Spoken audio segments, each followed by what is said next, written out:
For those of you that don't know me, I'm the new Clark County Museum Administrator, and my name is Amber Colbert. Thank you. How many of you guys have been here recently or been here in the past? Raise your hand. Awesome. That's amazing. Amazing. We appreciate your support. The biggest way you can support us is to continue to come visit the Clark County Museum and explore all the things my staff has been working very hard for. One of the things that we've been working hard on is adding some more education programming. So when we were looking at important dates coming up, we thought about Carver Park because it is its 80th anniversary this month. And when we looked at it, we thought, what can we do? Well, what better way to celebrate an anniversary of a place than gather experts about that place and people that lived in it to tell us their stories? So the first place we reached out to was Henderson Historical Society, because as most of you guys know, they do an amazing series of lectures. So from the Henderson Historical Society, can you guys help me welcome Andy Hafen?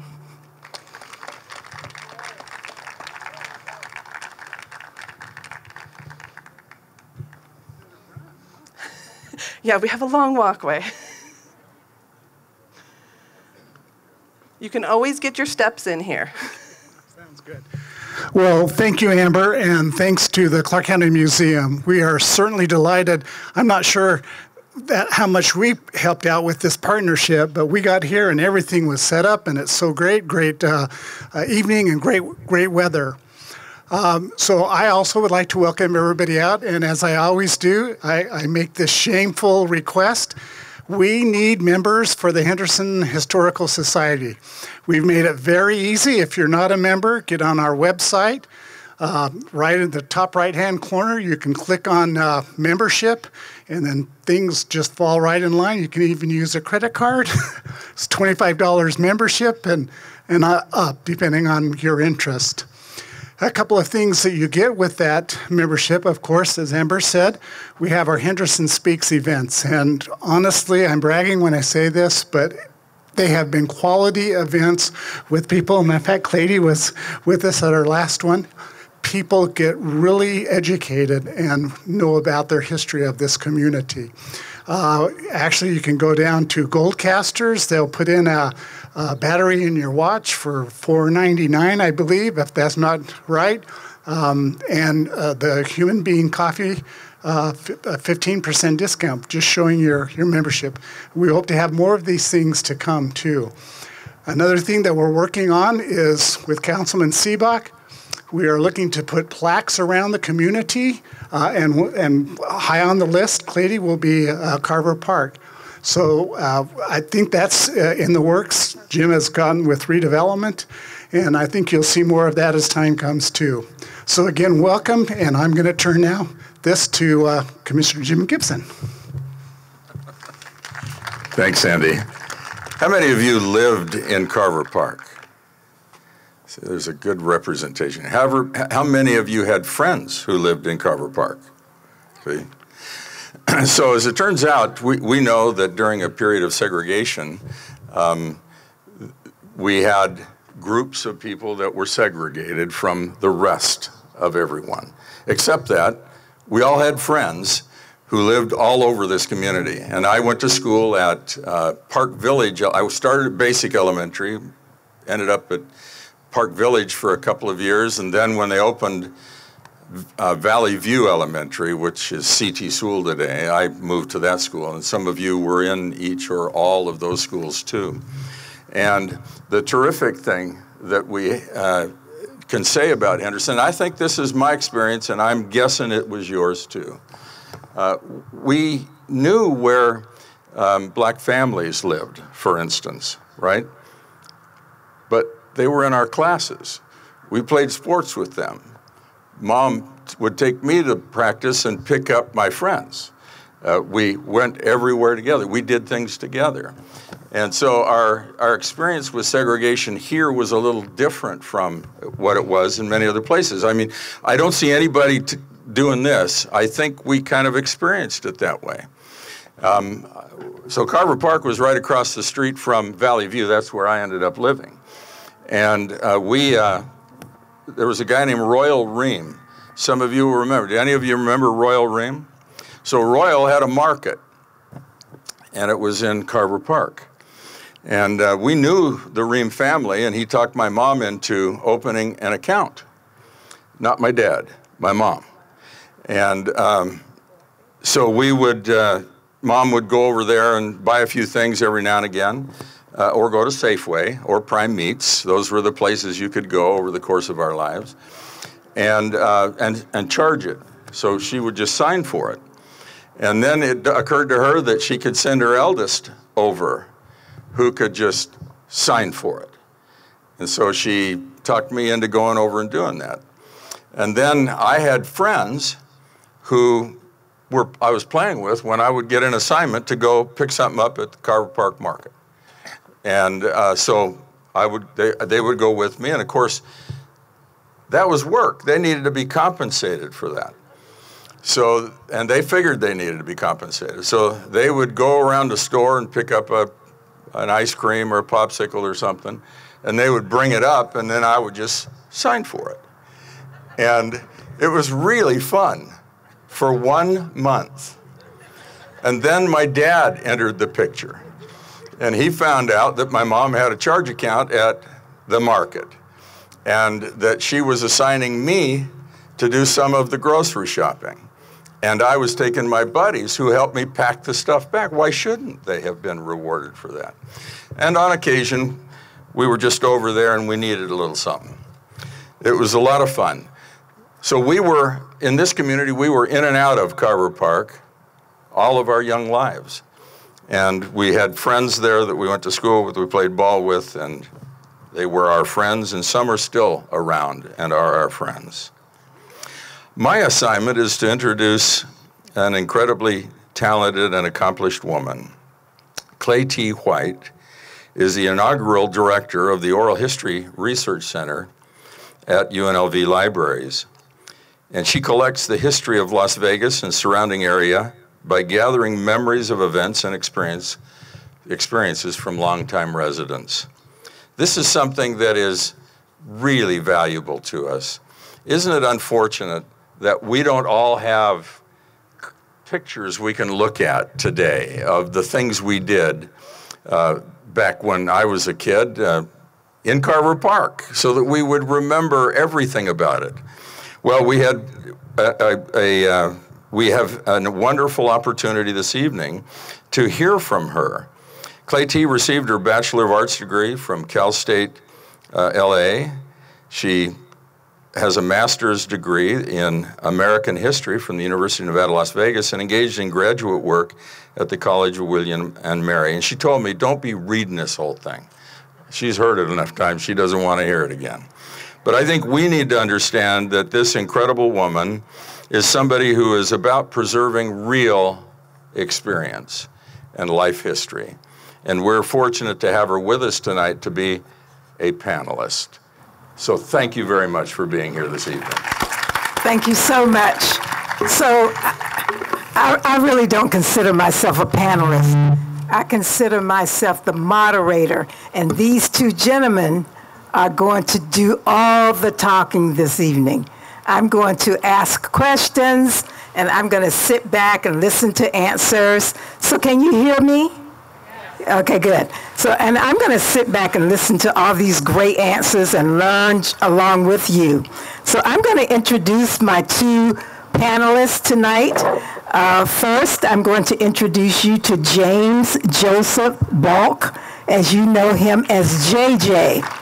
So JJ is from Wisconsin. He moved to Henderson in 1952 when his father was seeking work.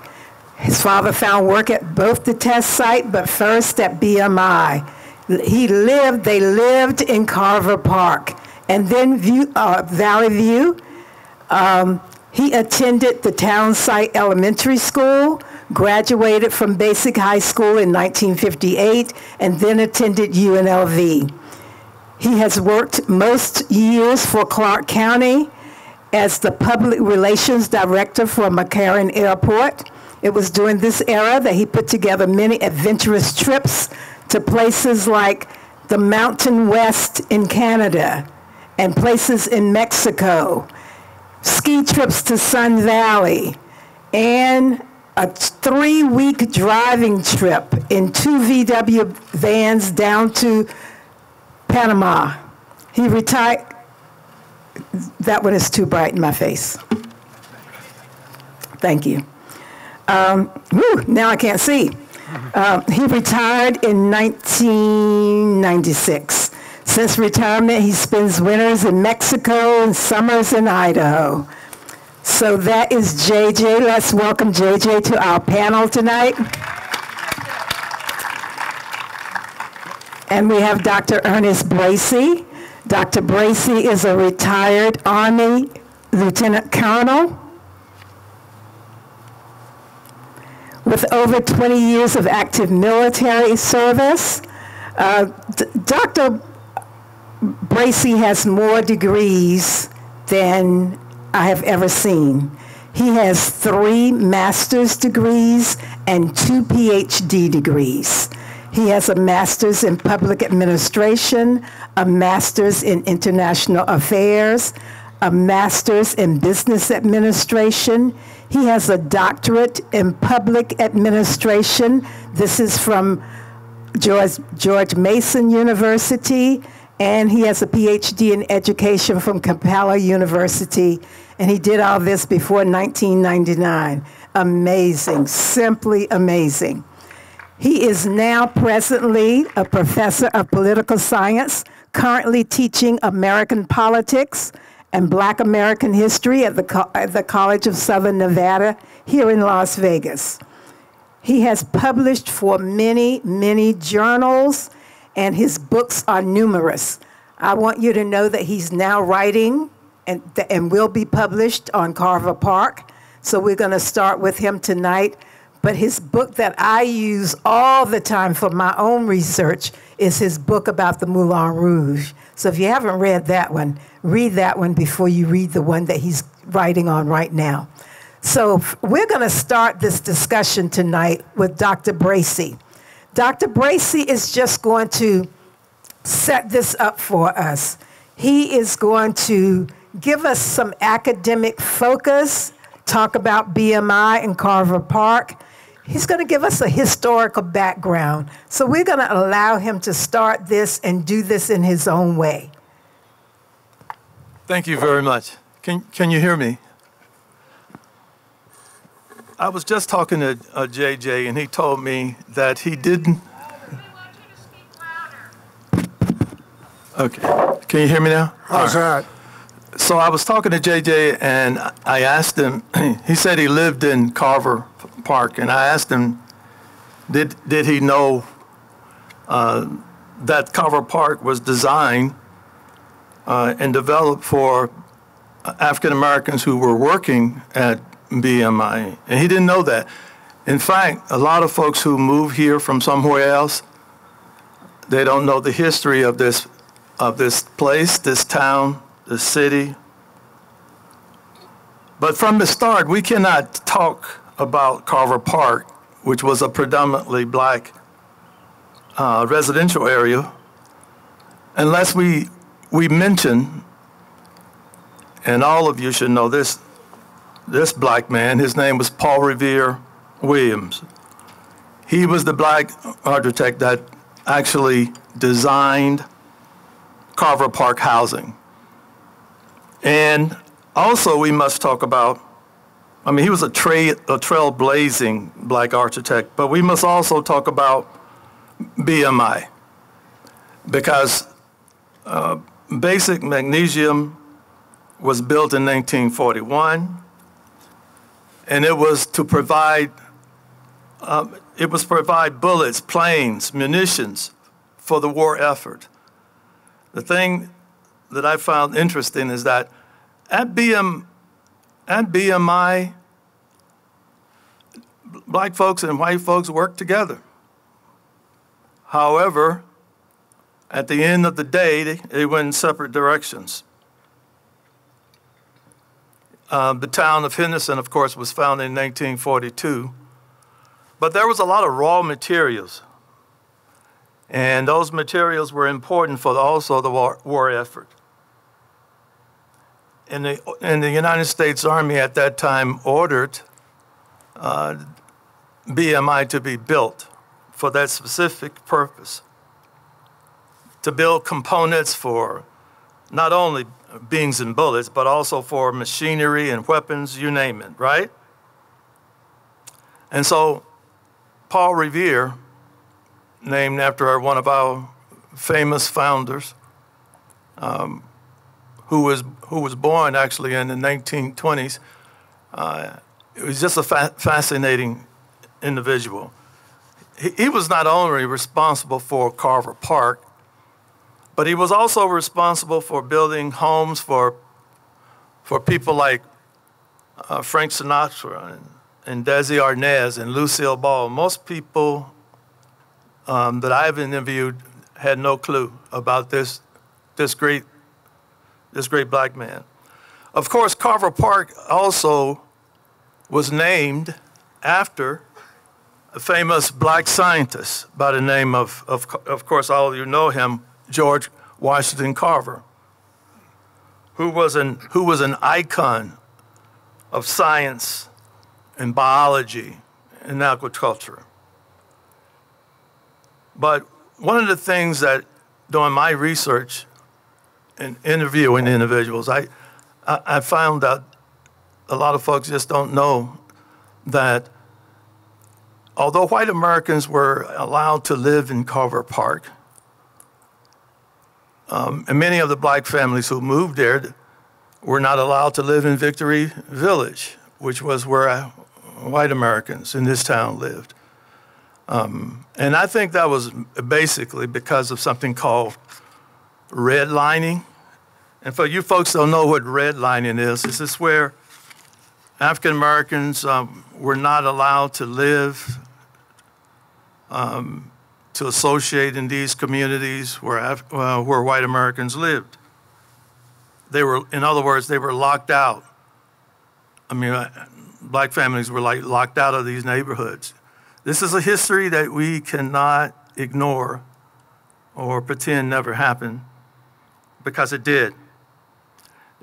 Our nation, unfortunately, had these racial covenants, and they devalued property where, I can only say for discriminatory reasons, were African Americans, even if it was a mixed neighborhood. You had like sundown cities. I'm from the Deep South, and I might look young, but I'm an old man now. And even I remember the sundown cities.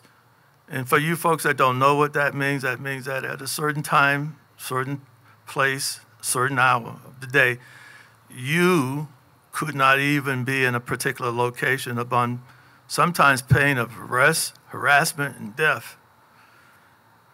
And that was unfortunate. Now, the homes that were built in Carver Park, they were pretty much temporary housing. And when BMI eventually closed down in 1944, then this is when actually Carver Park started going downhill. And I know that we had people who still lived in that particular area up until the 50s and a little after the 50s. But it wasn't the same kind of community. It was not the same kind of community. Oh, and by the way, all of you probably heard of Nellis Air Force Base. It used to be part of the Army Air Corps. We had black families from that base who had nowhere else to go other than Carver Park. That is, if you don't count Berkeley Square and some of the other dilapidated homes on the west side, which still exist to this day. So this is an interesting history. My search continues, but this is a fascinating history that must be told completely, decisively, and definitively. And that has not been done yet, and I plan on doing it. So if there are no questions for me, and if you want to go on, we can. We'll go on. Okay, thank you. Thank you for that introduction to the topics we will be covering tonight. And also, Carver Park's construction was not completed until 1943. And there were a lot of African Americans who migrated here to work at BMI, had no place to live except for the West Side. So they lived in the West Side, and then when the housing at Carver Park was completed in 43, they didn't move over. So that was one of the reasons that there were lots of vacancies that whites began to move into. So, and the West Side was where black businesses were, black churches, and all of that. So there was a reason that it was more difficult to get some of the blacks to move out of that area.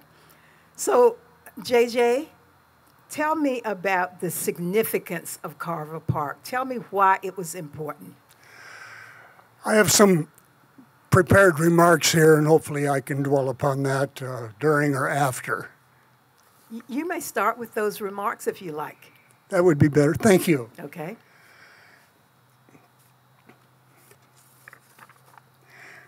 In 1952, at the age of 12, my mother, father, and my sister and I moved to Henderson from Eau Claire, Wisconsin. Our address was 4D East Washington, and thereafter another address. Maybe I'll address that. For reasons unknown to me, we moved back to Eau Claire, Wisconsin briefly, and then back to Carver Park to 3A East Washington. My father was looking for work here. He finally got a job at the test site as a carpenter when they would build the houses to see that they withstood the blast from the bombs. Being a finished carpenter, he had a very hard time not building quickly enough. He had to promise that he would not be a perfectionist on the project. He would call my mother when there was going to be a shot, as it was known then. My mother would wake us up, my sister and I, at 5 a.m. We would climb up a ladder to the roof and watch the bomb go off.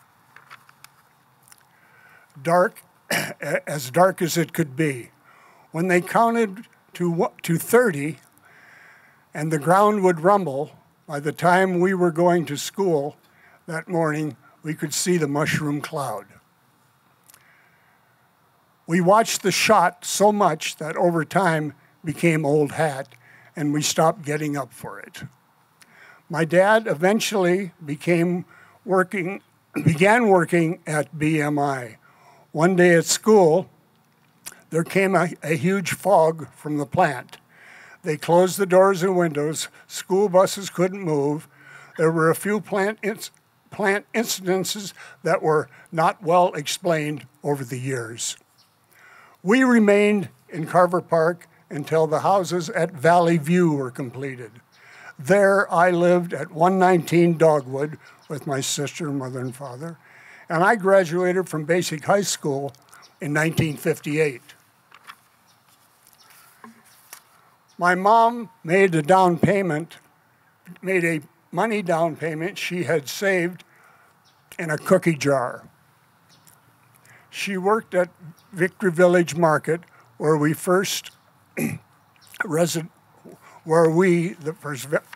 the first residents. And thank you. Friends and activities at Carver Park. My friends Leroy and Gerald Willoughby ate lunch with each other at our houses, and we went to school together when I was in the 6th grade. Met my longtime friend there, Don Wilson.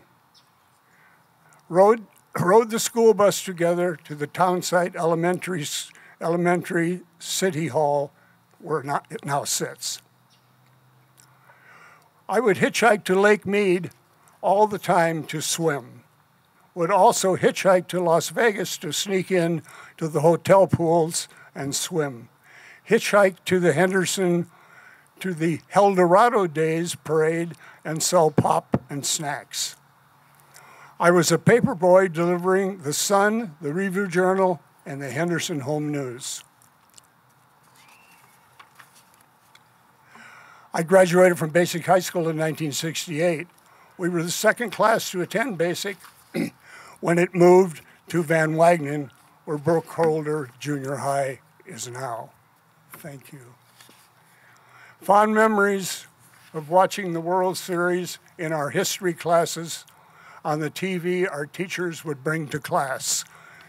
They would be fired for that nowadays, for sure. I worked for the county mostly as a PR director for Harry Reid, then McCarran Airport, where I retired in 1966. And I'm so pleased to have asked to share these remarks with you. And I'd love to field some questions. Okay. No, not yet. You guys, I'm in charge, okay? So you can take a sip of your water, and I want to know, you mentioned something about the fog. Did you ever learn what that was, the fog coming from BMI? I suspect it was nothing that did us any good, but it was generated at the plant. And like I said earlier, the school buses didn't come for another hour until the fog rose. Okay. So can you, Dr. Bracey, give us a little more background? Have you done the research yet on Henderson? You mentioned the year. Can you tell us any more about Henderson becoming that city? There was certainly a need, and like I told you earlier, the city was founded in 1942. People were moving here in hopes of opportunities. African Americans were moving here from places like Mississippi and Louisiana and Arkansas, not only looking for opportunities, but perhaps they thought that everything was paved in gold, and they wanted to come here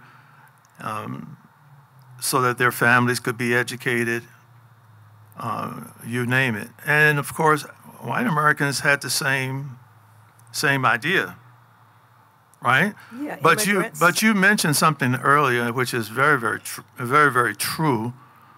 You said that a lot of African Americans, and we're talking about only like maybe 40 families, black families, and it left a lot of room for some of the white residents to come here and live in the place. But foundationally, the place was built for African Americans. That's because correct. African Americans did not have any place to live other than the West Side, and for GIs that was a long haul. And so their families found a place at Carver Park. That's correct, yeah. So I want both of you to talk just a little about, especially JJ.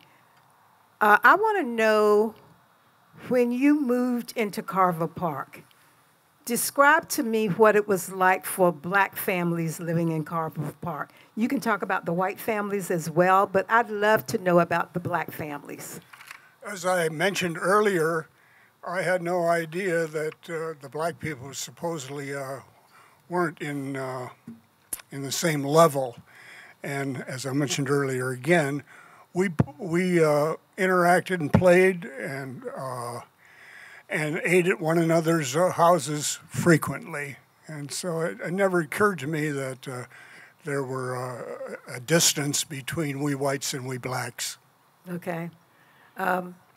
So did you know or ever hear about the jobs being different? Jobs that black men worked in the plant versus those worked by the white men? I was not aware of that, no. So Dr. Bracey, do you know anything about the job differentiation? Actually, like I mentioned earlier, it was multiracial at the plant. When black and whites worked together, they cooperated with each other. I guess you can say it was an experiment in multiculturalism. But it was all different when they left the plant. So tell me. And they went their separate, when they had to go to their separate homes and neighborhoods. So describe that. Is that possible? Like I was telling you earlier, you know, whites and blacks actually were, at least in terms of homes, were pretty much segregated throughout this valley, right? And I think you had a bit more interaction and togetherness in Henderson than you had in, say, other places today, like North Las Vegas or the West Side, in Las Vegas itself. You must understand that this valley used to be named the Mississippi of the West because of the racism and the discrimination that was going on all around, right? And I just can't say that it didn't exist in Henderson, but because it did. Okay. So I want to talk about the buildings themselves, how they were constructed. What are your memories, JJ, of the appearance of the buildings in Carver Park and those in Victory Village? What are your memories? I really had no idea that there was something other than Carver Park and Victory Village, and had no idea that I should have been prejudiced. But anyway, we were, as I mentioned earlier, we were fortunate, my mother and father, to build the house over in Victory Village. But other than that, I don't have any real any fond memories other than I enjoyed every moment of my Carver Park days. So do you remember how the buildings were constructed? Were they wood? They were plaster? Do you remember what they were made of? As a result of my father being a carpenter, he found fault with all the buildings. Okay. Tell me what he said. Just that he would point out, and I had no idea what he was pointing out. And he did his darndest. He was a finished carpenter, and I guess I was too smart to follow in his footsteps. But I was chastised numerous times for not listening. But he was a grand old man. Okay. They were cheaply built. Indeed, they were. Maybe they cut corners because they were. That's kindly. You think so? Well, anyway, maybe they cut corners and used material that was substandard. But nevertheless, it was built. We're talking about flat roof homes, right? We're talking about 64 units of single workers. For single workers, we're talking about 104 one-bedroom units, 104 two-bedroom units, and at least 53 bedroom apartments, right? But nevertheless, I think Paul Revere Williams was proud of his work, but after designing it and putting it together, he didn't actually do any firsthand building. Of course. Trying to put it together himself personally. Yeah. So he had no idea that they would use these substandard materials to finish these homes. And they were supposed to be temporary housing anyway. Exactly. Cheaply built, yes. Temporary homes anyway. Yes. So what about Victory Village? Was that supposed to have been temporary also, JJ? As far as I can recall, no, none of our black friends lived in Victory Village. Right. I had no idea as to why we were separated, but it was so, and we never thought certainly didn't look down our nose, because we were smart enough that we thought everything was just as it should have been and was. So do you remember what those houses looked like in Victory Village? Can you describe it to us today? They seem to have been a cut above the ones in Carver Park. And I can't describe as to why I thought that, but back then I just thought that the rich people lived in Victory Village. Ah, okay. I wish I had some photographs of Carver Park. I didn't send my photographs when they requested, so we don't have those tonight. But I loved the design of Carver Park that built those when they showed the design offered by Paul R. Williams. I just loved the way they looked. I thought they were a step above most low-income housing. So that was my impression. And that's very true, but Victory Village, like J. Sage said, was a cut above. Yes. They used superior materials. My research found that they used redwoods. Yeah. Instead of the planks that they were using and building for the Carver Park African American community. Yeah. So you are absolutely right. Those Victor Village homes were a lot better, sturdier, stronger, put together a lot better. There was an administration building in Victor Village where we would gather on Sunday evenings for dance hall. And it was, we thought we were in high cotton, that we were allowed to hang out up in Victor Village and enjoyed every moment of it. Did everybody dance together? Indeed we did. I was scared. I never asked a girl to dance until I was way in high school. So what other amenities were offered in those two neighborhoods? Was there a school? Were there grocery stores? Tell me about the other buildings other than the homes. Both of you. As mentioned earlier, Carver Park was our highlight. And we would go down there, and for nickels and pennies, we would spend our candy money. Had no idea how much groceries cost, but I was sent with my mother and shop, and it was the highlight of my day. Did you sign for your mother? I did not. As I recall, I did not. Okay, good. Dr. Bracey, did you want to add to that the other buildings in those two communities? They had African Americans had a church. They had schools. They had a recreational facility. They even had a grocery store where African Americans couldn't go because from what I understand, they couldn't go to those areas, those places in Victory Village. So did either of you ever hear the name Lubertha Johnson? Absolutely. Okay. She was a civil rights icon who once lived, and she later moved, but she once lived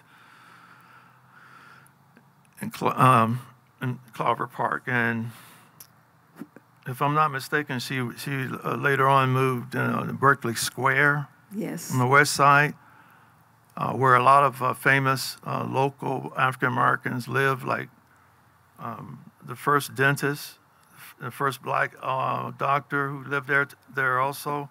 Yeah. It was a classy place, and it still exists to this day. That's right. And right now, from what I understand, it's on the U.S. National Park and Recreational Registry, unlike Carver Park. Yes. I mean, if you tear down all the buildings, then what's left? Other than putting the plaques in, it used to be here, but that's not the case in Berkeley Square on the west side. Yes. And Lubertha was she was actually a rebel, and she started up little committees, and in Carver Park, and she raised hell. She didn't like the idea of segregation at all. And she intended to do something about that, right? She petitioned the city government. Of course, she didn't do it all by herself. She had her girlfriends with her as backup. Yes, right. So, and one of the other things that Lubertha did was she was the recreational director at Carver Park for a short time. So making sure that the families who lived there had all kinds of activities that they could engage in. But you have to go online and read her interview. Her interview was done years before there was an oral history research center at UNLV, so it was collected by the people up at UNR. But we have the copy of that interview talking about the rebel that Lubertha Johnson was. Very, very interesting.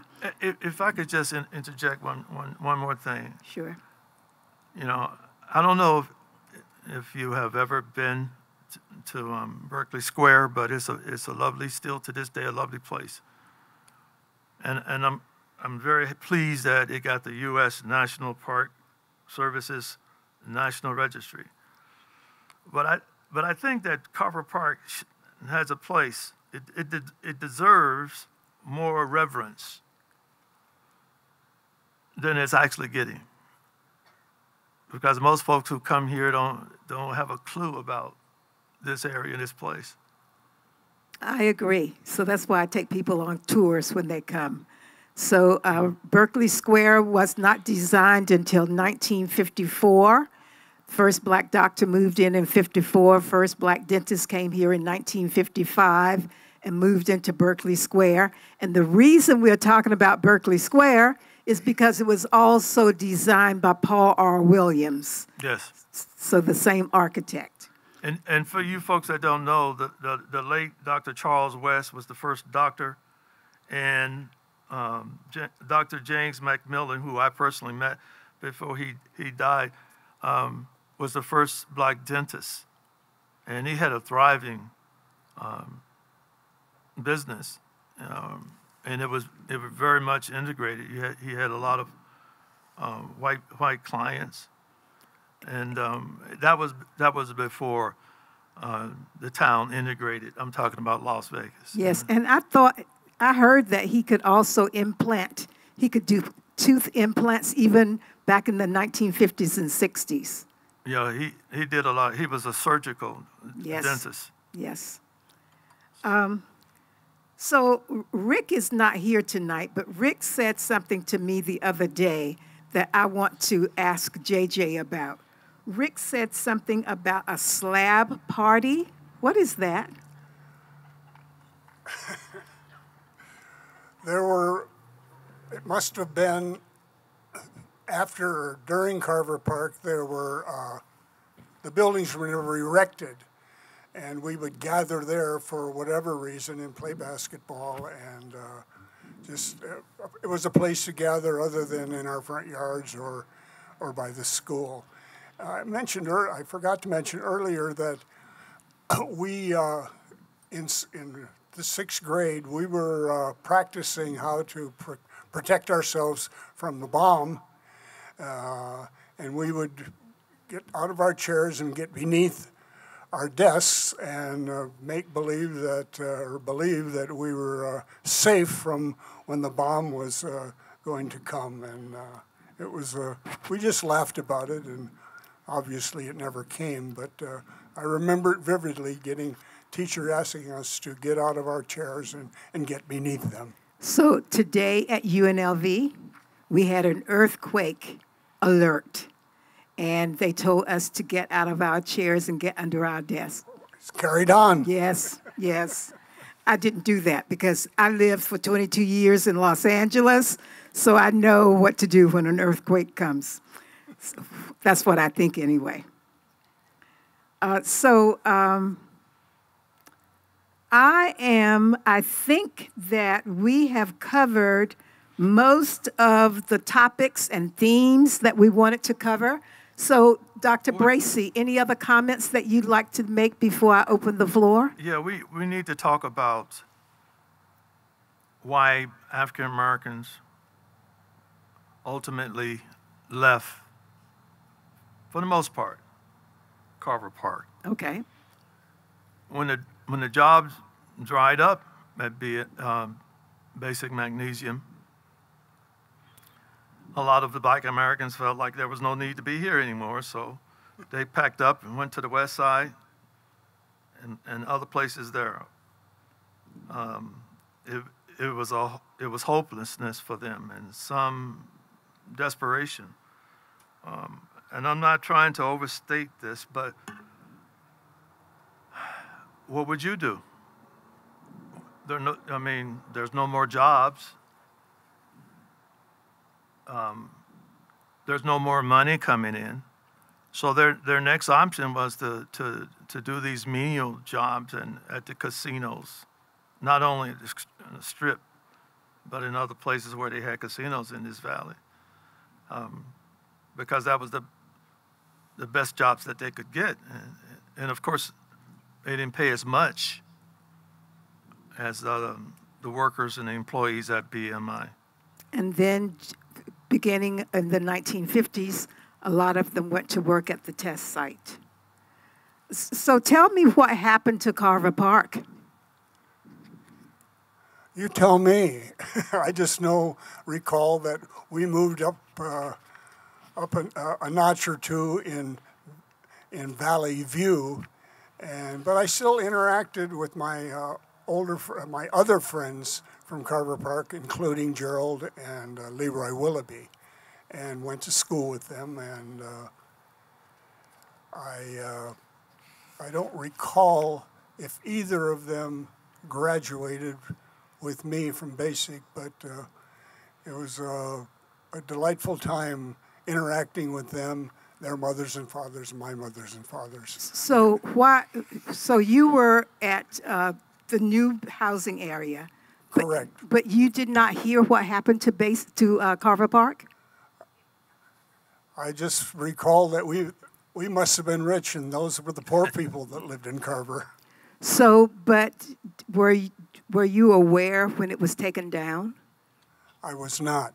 Really? And I forgot that there was a bomb shelter in Carver Park. We were never allowed to go in it or hardly even walk past it, but there was indeed a bomb shelter beneath the ground. It never used? Pardon? It was never used? No, it was not. Fortunately, the bombs didn't come to Henderson. Okay, good. So, Dr. Bracey, do you know what happened to Carver Park? I think a confluence of many things.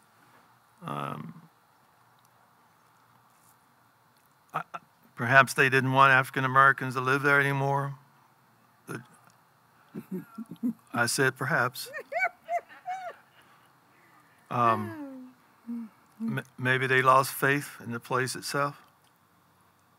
I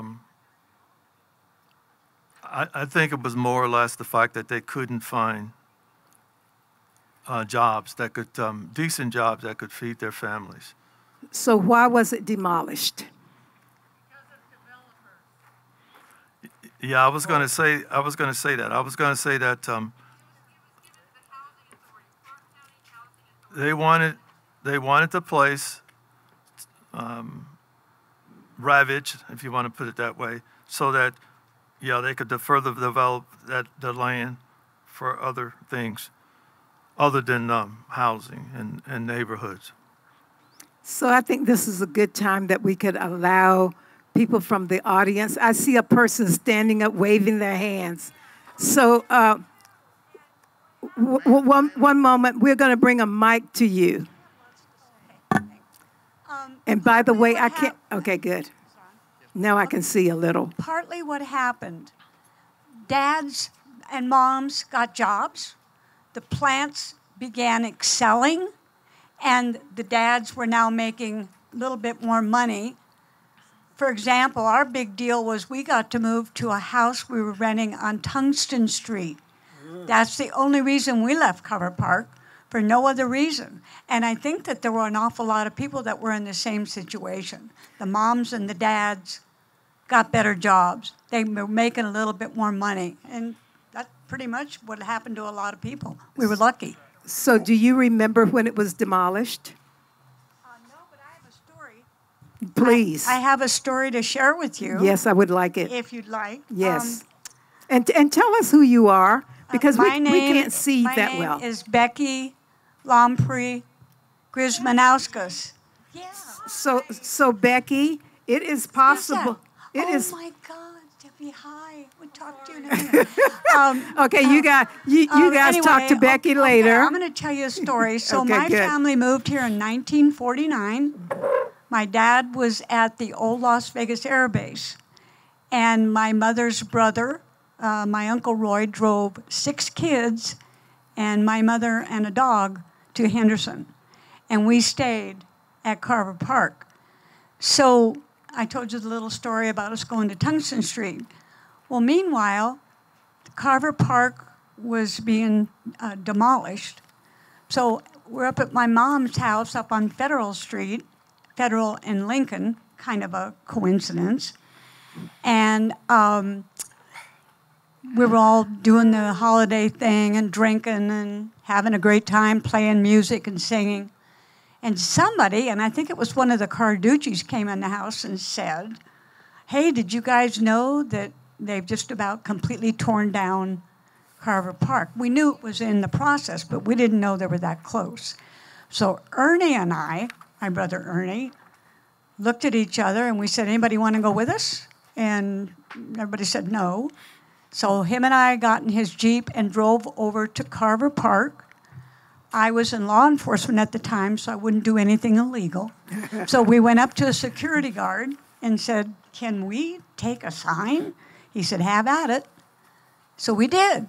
My brother couldn't get up on the Jeep because he had an injury. So he got me on top of his Jeep and handed me a screwdriver and said, go for it. And I did. And so we got 2 Lincoln street signs from where we lived. And tonight, I'd like to show everybody, and I want people to know we are donating it to the museum. Wonderful. Thank you so much.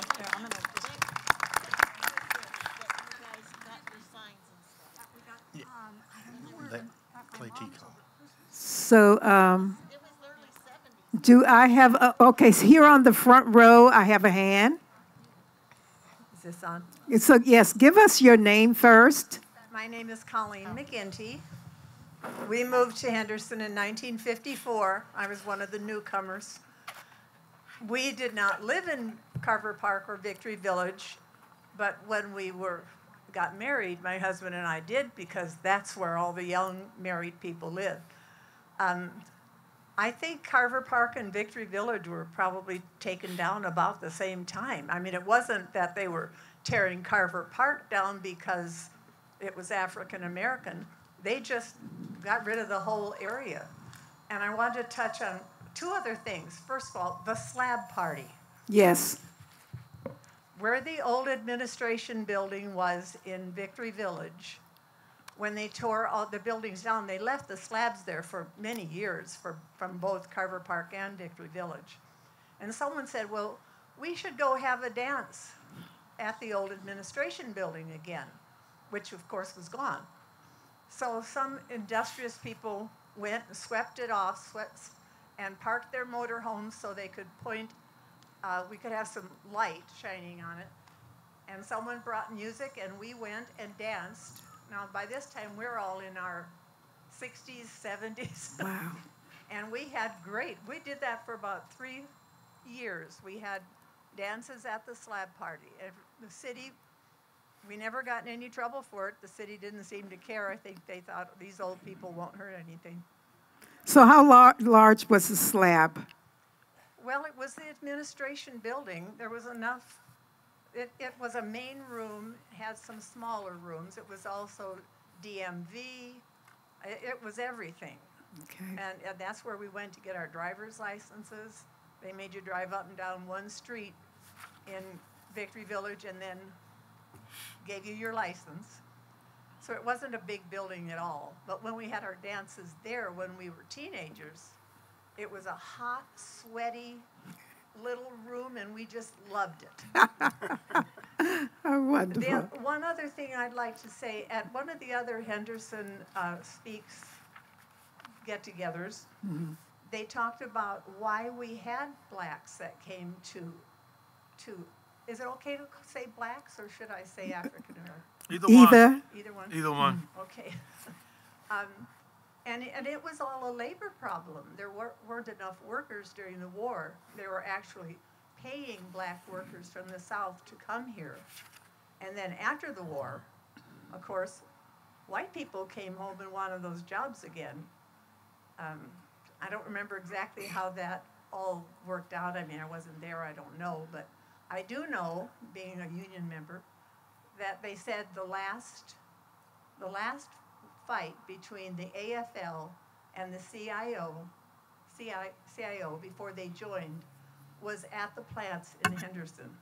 And I have a feeling it probably had a lot to do with labor relations. Anyway, thank you. Thank you so much.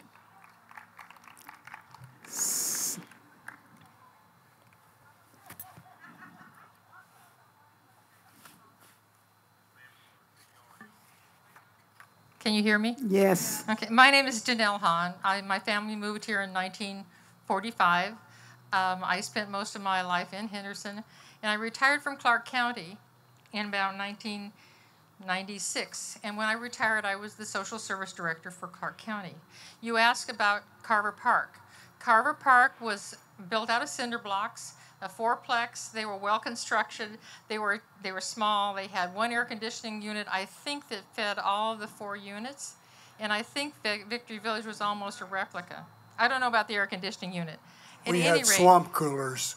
Couldn't even spell air conditioning What happened units. to Carver Park was after it was no longer needed for BMI, Clark County Housing Authority acquired it. Now, as social service director, we needed to find housing for low-income families. I could always get a unit at Carver Park, and I think it was $32 a month. It had functioning appliances. It was bug-free. They had little yards, and we had it was a nice, safe place to put families. Families didn't like to come out to Carver Park because it was so far from the jobs in Las Vegas. And I think eventually what happened to Carver Park, and I think Victory Village might have been demolished before Carver Park. I was horrified when they took it down, but the Clark County Housing Authority got some more money and they built newer things. But Carver Park was sturdy, and it served its purpose for its entire life. It was a different time. I always think it's interesting that we had a segregated Carver Park, Victory Village, and we also had some specific units for single women to live in. It was a different time, and it's kind of interesting to see how we lived back then. You know, I'm going to say maybe 1970. I might be right about then. And like I say, we could always get housing then, and Carver Park was pretty sturdy, cinder block. What's her name again? Her name is Danelle. So some of those of you who are standing up to speak, it is possible that we are going to want to interview some of you, that Dr. Bracey will want to interview some of you later on. So oh yes, please, right here in the white sweater. Hi, I'm Diana McDonald, and I've lived here since 1946, I think. Anyway, Carver Park, nobody mentioned that what the heating was. They used to have to go to the store with a bucket or whatever they had and pick up the kerosene and bring it back. And that's usually what the boys did. If they didn't have boys in the family, that's probably what one of the girls would do. And they'd have to go all the way up to the market and bring it back. I recall it vividly. So did Victory Village use kerosene to heat? I don't know about Victory Village. Does anybody? Okay. No, but we have some other people that have been here for a long, long time that are not here tonight, that lived in Victory Village, that are more my age, that could probably give you a lot of information, exactly what they did, and are probably too shy to say something right now. So anyway, that's all I wanted to tell you about. We Carver Parkins, for whatever reason, thought the rich people lived in Victory Village.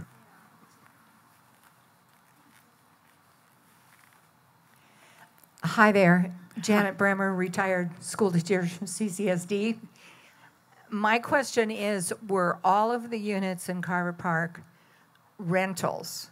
Did anyone own a home there? It was all rental property? And some were standalone homes and some were apartments? Yes. No. No? Were there standalone homes? There were not standalone, but Okay. more like townhome. Like Yes. fourplexes? Yes. Duplex, Fourplex, okay. fourplex, that's right.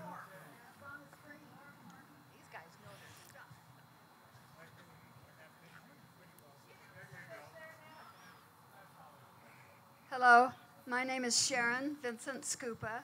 I was born in Henderson in 1943. I think I'm the, hi. I'm seeing old friends. So you were born. I was born in Henderson at St. Rose de Lima, but it was called Basic Magnesium back then, Okay. in 1943. My father came here in 1942 with my oldest brother, Ted, and lived in temporary housing tents when they went to work at the plant. My question is, were the black people allowed to live in the tent housing like my father? So I Were have. they allowed to live in the tent housing? Because everybody had the same problem, I believe, with housing. We ended up, all of the housing in Henderson, all the townsite housing, all the ones that are built of wood with flat roofs, rectangles and squares, were temporary housing. And after my father was let off of his job because the war was over, we were allowed to live in the same house rent, but could not buy it because he was no longer an employee at the plant. We didn't buy our house until 1952. So the So my first. question was, were the black people that lived in Carver Park not allowed to live in the tents? So I have never heard of blacks living in the tents in this area. But we have a picture in special collections of the first black family moving into Carver Park. And as far as we know, as far as our history reveals, that was the first black family that lived in the area. And they were moving into one of the apartments in Carver Park. African Americans on the west side lived in tents early on during that World War II era. By the Anyone way, else know anything about blacks living in the by the tents? way, the first family that moved to Carver Park, believe it or not, their last names were Williams too, but they were no relations to Paul Revere. Okay. Anybody? Could I do have a couple of comments, Claytee. Andy Hafen. Yes. I'm a new timer too because I was born in '54 here in southern Nevada. But I think we need some further research, Doctor. So I'm probably coming from a naive child, but I didn't feel, and I know about redlining, but I'm not sure about that. I would really like to check the sources on that. I will tell you, my dad owned a tire store. We were as blue collar as anybody else in this community, and I'm concerned the jobs weren't lost. When the plant had a slowdown, everybody felt that in the city of Henderson. We just barely got by sometimes until the plant would gear up again, and then times would be good. So I think that needs to be figured into. And finally, when you start talking about demolishing developments, if you will, and I'm not sure when Carver Park and Victory Village were torn down, But I think in the research, it needs to be also considered. If you recall what, Jim, probably in the late 70s, in 1979, is when Henderson really started its beginning of this explosive growth and development. And so I think what happened, and I could be wrong, that's why we probably need more research, is that we needed to have older developments replaced with newer developments. We grew just in the short time I was on council from less than 50,000 to over 300,000 people. So I think that probably needs to be taken into consideration too. Again, Okay. I wish my parents were here. I never felt like there was discrimination in the city of Henderson. So But that's a child's outlook. And Okay. I don't ever remember my parents ever, downplaying race in our community, in our family. We had great friends in school and the community, and as we said, we would play. So let me address the redlining. okay. So redlining existed all over the country.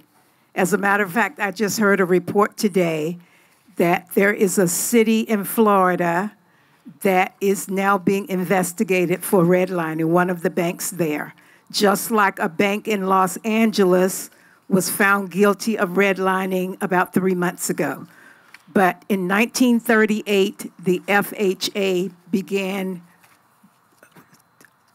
here in this country. The FHA was not set up for any black people. So in 1938 to 1968, African Americans could not qualify for FHA financing. 1968 was the Fair Housing Act, and that is when African Americans could use FHA. The VA used the same criteria as the FHA used. We have many, many stories of black vets who could not use the GI Bill to buy houses after going away to fight in the military. So we can prove this in cities across the country, how banks redlined. It means that banks drew a red line around communities that they did not want to loan money into. And if you were white and owned a house, you had to be careful that your house was not too close to a black community because your values could decline as well. So that is what redlining is. It is a fact. It happened in this country, and it is still happening today. And I commend your parents, though, the way you were raised.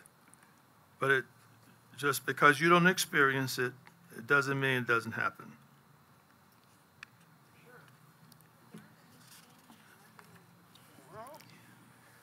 My name is Delwyn Potter. We moved here in 1954. We lived in Carver Park for about 6 months until our house on Basic Road was finished. But during the summers, I worked at the plants. My dad was an electrician down there at WACO. I worked at WACO during the summer, and I worked with a guy named Senator Wilson and several others. And they mainly ran the warehouse because they'd been in the Air Force, and that's what they'd been, is warehouse duties. And Wilson was one of the greatest guys I've ever met. He did a lot for Las Vegas. Created a credit union. Oh, you're talking about Woodrow Wilson? Yes. Okay. Senator Woodrow, Wilson. yeah. Yes. Great guy. Yes. And so they were not treated badly. They had these jobs. This was 1960, 61. They had good jobs there at the plants, and they lived in Las Vegas, in the west side. So both Woodrow Wilson and Joe Neal, who were our first black representatives on a state level, Woodrow Wilson in the Assembly and a few years later, Joe Neal in the state Senate. Both worked at BMI. Yes. Later, yes, always lived in the West Side, and they got their start. Neal came from Monroe, Louisiana, and I'm not sure where Woodrow Wilson came from. I would have to investigate that again. Mississippi. Okay. Yes, but very prominent in the black community. Yes.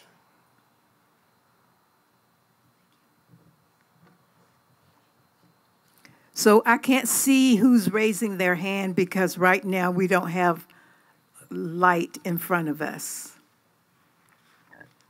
Hi, my name's Phil Roybal. I came to Henderson along with my wife in 1964, and I remember Joe Neal working at TIMET at that time.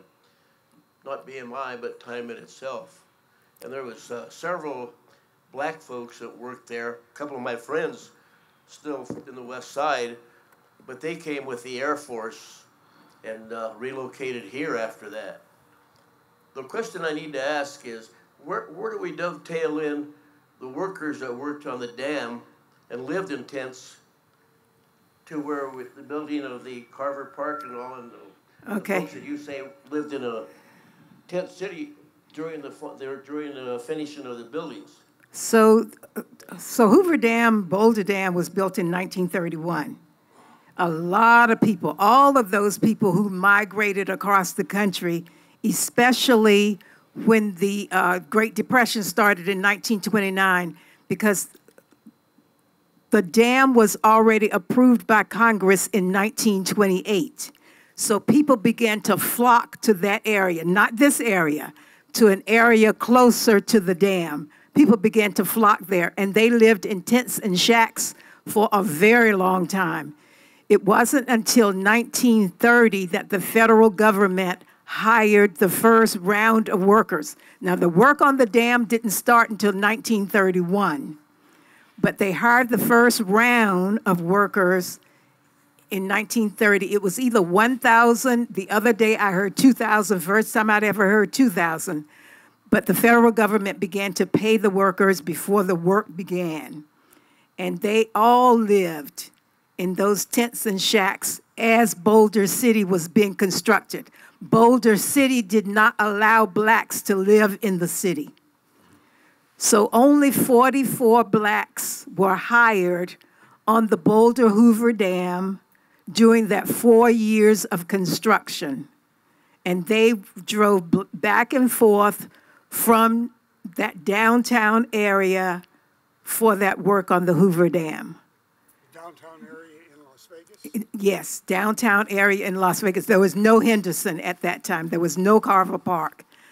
So there is no conflict with the history of the housing for the dam and the housing for BMI. There's no confluence of facts with that. Boulder City was for the dam. Carver Park, Victory Village, that was housing for BMI. Started the city of Henderson.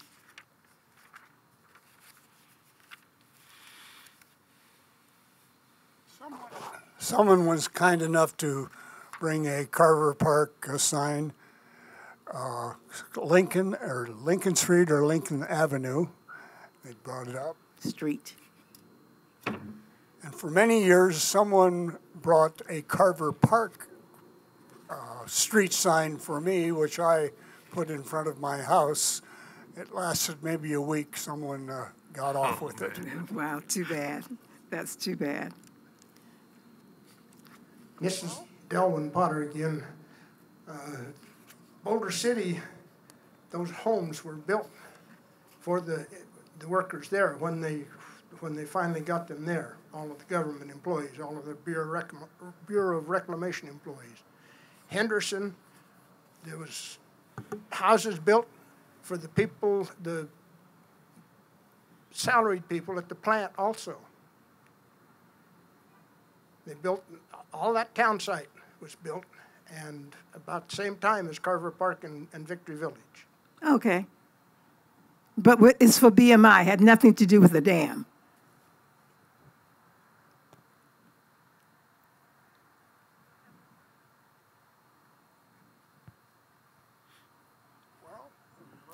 So we're going to have one more question. It looks like someone is walking toward the mic now.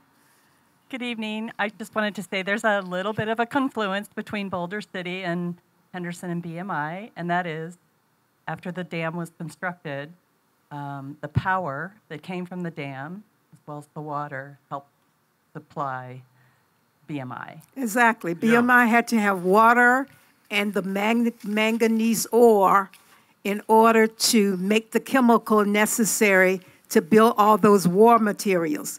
So this location was perfect because it was near where the trains could bring the ore in, and you could get water from Lake Mead. So that's why the federal government chose an area like this for BMI, for their new plant to build all of those munitions for World War II. Because America had to catch up with Germany. Germany already had the technology, and we were behind. We didn't enter the war until 1941. So we were behind in that kind of new technology, building the war munitions. And I'll just add that housing was built in Boulder City for folks who worked at BMI. In the beginning, all of the houses in Boulder City were built for the dam workers. So are you saying that 10 years later, they constructed more houses in Boulder City? Okay.